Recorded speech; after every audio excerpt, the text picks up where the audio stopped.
পুঠিয়া শ্যামসাগর মাছ ধরা হচ্ছে, আজকে মাছের খেলা চলছে। তো একটা সম্ভবত বড় মাছ পাইছে, সেজন্য দেখেন মানুষজন কেমন ভিড় করে দেখতেছে। তো আমারও দেখতে মন চাইলো এবং আপনাদেরকে দেখাতে মন চাইলো, সেজন্য ভিডিওটা চালু করা। দেখা যাক কত বড় মাছ। আমার 30-40 মিনিট খেলানোর পরে এইমাত্র মাছটা তুললো। বাহ, বিশাল ব্যাপার। আসলে এটা বড় মাছ, এটা স্বীকার করতে হবে, এটা বড় মাছ। মিনিমাম 10 কেজির উপরে হবে, কমপক্ষে 10 কেজির উপরে।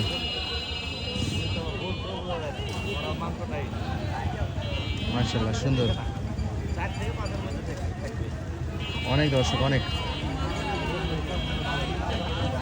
একটা বড় মাছ পাইলে সাথে সাথে যারা মাছ ধরেন তাদের সাথে বেশি আনন্দিত হয় দর্শকরা। আর মাছ ধরার দেখার নেশা মানুষের, এটা আদিও নেশা, পুরাতন নেশা। প্রায় 40 কত মিনিট ধরে খেললো এটা? এইটা তো মোটামুটি দাঁড়ান ভ্যান টান দিয়ে নামিয়ে চলতে পারি। আধা ঘন্টা খেলেছি। আধা ঘন্টা না? আধা ঘন্টা খেলার পর মাছটা তুলেছে। যাই হোক, আজকে মাছ ধরা চলতেছে কালকে থেকে।